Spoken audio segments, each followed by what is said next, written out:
Mau cek enggak? Bisa.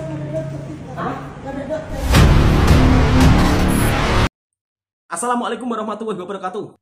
Apakah petugas kesehatan yang ada di Indonesia perlu di-training di negara orang?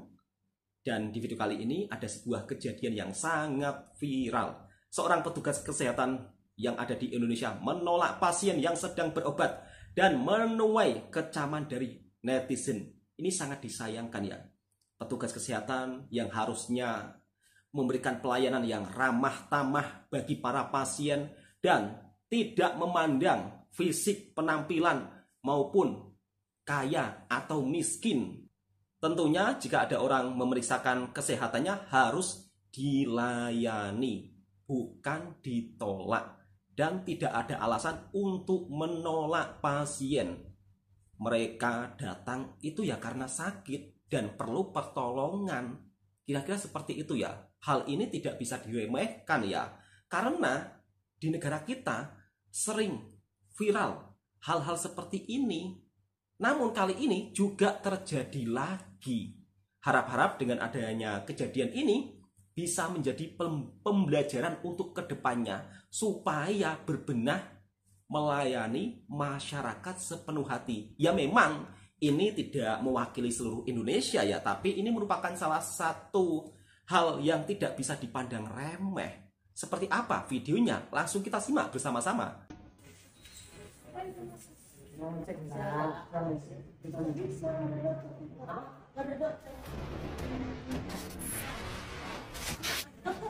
Dokter umum. Masa dia tiba-tiba ada pasien mendadak? Makanya kita panggil dokter. Bisa dipanggil dulu. Siapa yang bayar? Saya. Ya, kakak saya. Salah masalah. Tunggu dulu saya telepon dokternya. Ya udah kalau nggak ready. Ayo. Udah kalau apa? Ini siapa yang bayar gitu ya Bu ya?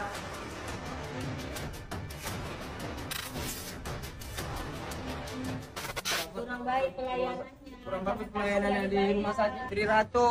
Nggak bisa terima Rames. Alasannya nggak ada dokter. Kau buatku sekecewa itu. Di rumah sakit ini kalau Rames yang masuk, dia takut nggak dibayar. Kau buat Terlalu sepele melihat orang ya, Mes. Mak, suntik mak. Kenapa dia? Sakit mak. Mak, suntik ya mak. Meter enggak mak, cuma suntik aja mak. Oh. Jangan goyang-goyang. Iya iya. Bu, udah suntik kan bu? Bu, makasih ya bu. Ya. Sakit tadi? Suntik tadi pantatnya? Enggak sakit iya. Oke kalian jadi di sini aku mau ngeluarin unek-unek aku. Aku resah. Udah cukup resah. Dari semalam, dari kemarin ku tahan-tahan ini ya. Kau udah minta maaf. Udah klarifikasi. Oke, aku maafin. Tulus. Tapi yang buat aku emosi, yang buat aku sakit hati, kau membuat di story ngasih polling. Kau ngeluarin statement di story IG rumah sakitmu. Kau buat di situ real konten membingungkan. Bukan itu aja. Dan aku juga sudah ngasih video fullnya tanpa ada nokat, tanpa ada edit-edit. Video full ku kasih, tapi kau upload ini video fullnya. Kau mau kau apa sekarang? Hah? Mau kau apa sekarang? Kau mau panjang? Siap, tampung kau, ya. Jadi di situ aku nggak terima. Sakit tapi nggak berdarah. Aku membuat konten, aku tulus menyembuhkan Rames. Tulus aku menyembuhkan dia secara pelan-pelan. Kalian udah berbuat baik apa sama Rames? Hah? Udah ngelakuin hal apa? Udah ngelakuin apa sama Rames? Sampai segitunya kalian membuat statement. Mau menjatuhkan, mau kalian cari-cari masalah aku. Kau minta video full. Udah aku kasih. Tapi kenapa kalian giniin aku gitu, ha? Kau klarifikasi, aku udah maafin ya kan? Aku nggak mau perpanjang, tapi kalian mau perpanjang masalah ini. Kalian perpanjang masalah ini. Baru aja kulihat, ini dia, ada kalian tengok di atas. Aku mau rumah sakit itu dicabut izin ya. Tolong buat bapak-bapak yang terhormat, ya. dicabut izinnya. Udah nggak bisa lagi tuh, udah nggak bisa kayaknya, nggak bisa, udah. Nanti kedepannya takut ada terjadi hal yang nggak diinginkan lagi. Nanti ada pasien datang, melayaninya menyikapinya seperti itu. Berani kau menantang, berani kau menantang. Suruh aku nengoknya. Jadi semua kawan-kawan, kita doakan semoga Rames cepat sehat, cepat sembuh, bener-bener sembuh total. Amin, amin. Buat kau ya, di rumah sakit, kau lihat aja nanti rumah sakit mana yang menerima dia, oke? Kebiasaan yang tidak bisa dimiliki oleh negara orang kecuali di negara kita. Kalau ketahuan, bukan memberikan klarifikasi, minta maaf kepada masyarakat. Karena ada pelayanan yang kurang ramah yang dilakukan oleh individu petugas kesehatan tersebut. Harusnya pihak rumah sakit memberikan klarifikasi, minta maaf kepada masyarakat. Ini terbalik, malah membela petugas kesehatan yang kurang ramah di dalam pelayanannya. Ini sangat disayangkan ya. Dengan adanya kejadian seperti ini, mudah-mudahan langkah kedepannya untuk para petugas kesehatan ketika mau mencalonkan diri sebagai seorang perawat petugas kesehatan harus diuji sebenarnya supaya hal-hal seperti ini tidak terjadi di dalam melayani masyarakat. Saya sendiri tinggal di negara orang dan saya juga sering periksa kesehatan di negara Malaysia. Perawatannya, terus pelayanannya juga begitu sangat ramah tamah. Ditanya sakit mana, makan apa, makannya harus dijaga, istirahatnya juga harus dijaga betul-betul. Intinya itu dokternya memberikan saran yang begitu sangat baik loh. Bahkan kemarin saya sempat sakit demam, itu pun juga saya disuruh untuk menjaga badan, kalau boleh berat badan jangan terlampau naik. Bahkan saya disuruh diet ya, supaya berat badan itu boleh turun. Padahal sakitnya demam, tapi dokternya begitu sangat perhatian. Ini bukan saya membanding-bandingkan ya, tapi saya menceritakan hal yang positif yang patut dicontoh dari negara tetangga kita. Lalu seperti apa komentar netizen ketika melihat hal seperti ini? Mudah-mudahan dengan adanya kejadian yang viral ini bisa menjadi pembelajaran untuk kedepannya supaya tidak ada yang terjadi masalah seperti ini. Intinya petugas kesehatan itu harus melayani sepenuh hati tanpa membeda-bedakan fisik ya, ataupun dari segi ekonomi ya kan, ditolong terlebih dahulu. Jangan tiba-tiba siapa yang bayar. Intinya itu loh, diselamatkan dulu nyawanya ya kan. Masalah uang ke belakang. Sangat disayangkan sekali. Langsung kita simak video berikutnya.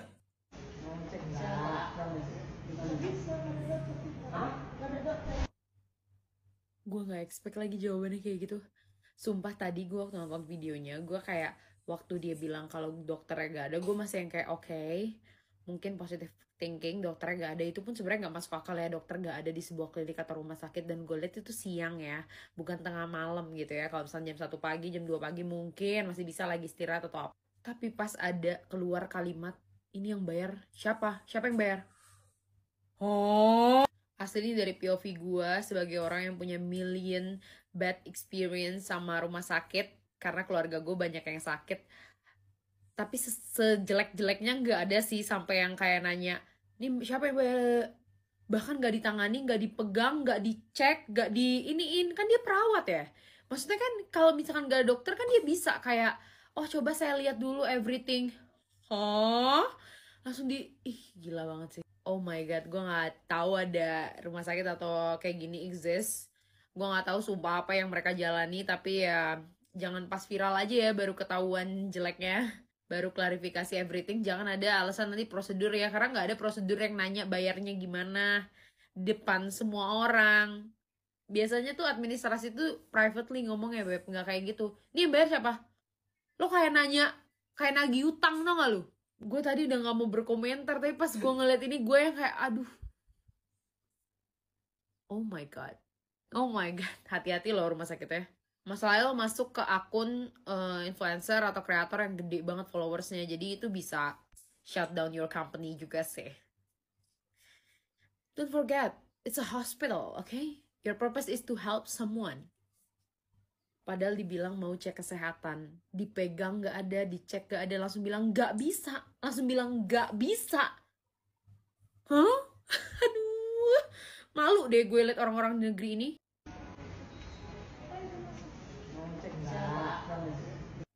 Dari kasus Rames yang ditolak rumah sakit ini udah kelihatan jelas. Udah mulai banyak muncul oknum-oknum penyedia jasa kesehatan seperti klinik or rumah sakit yang lebih mengedepankan sisi bisnisnya daripada sisi kemanusiaannya.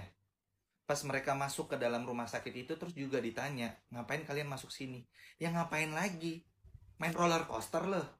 Geblek juga nih rumah sakit. Gue yakin banget kalau orang yang modelannya nggak kayak Rames masuk, kelihatan kayak orang punya gitu ya, orang mampu, pasti langsung dilayani. Percaya nggak?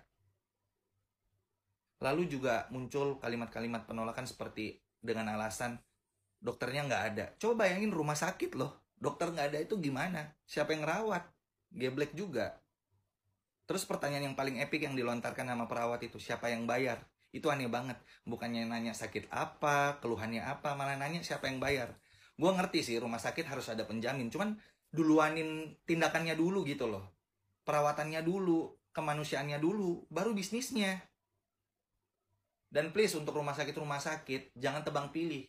Jangan ngelihat orang dari penampakannya doang. Semua itu sama manusia, perlu dibantu, berhak dibantu. Kalian ada untuk membantu orang yang sakit, yang berkesusahan, bukan berbisnis dengan orang sakit.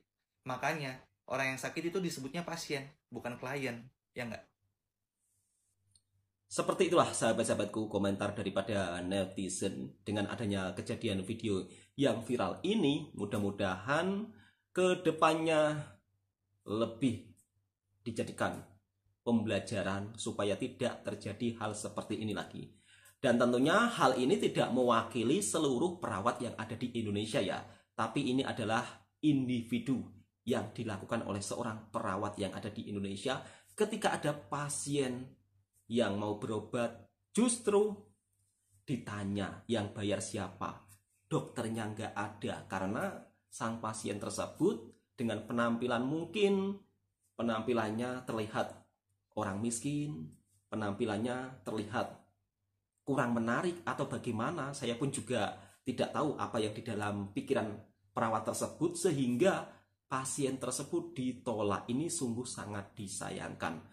Oke, cukup sekian sahabatku semua. Inilah video viral hari ini dan mudah-mudahan kita juga bisa mendapat pembelajaran dari kejadian video ini. Tentunya jika ada orang yang sakit atau ada orang yang ingin berobat, kita langsung tolong dulu. Jangan bertanya siapa yang bayar. Utamakan sisi kemanusiaannya dulu.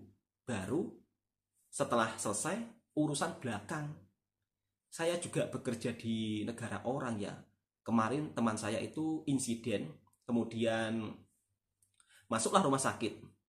Dokter yang ada di sini tidak tanya seperti itu. Dokter yang ada di sini melakukan perawatan.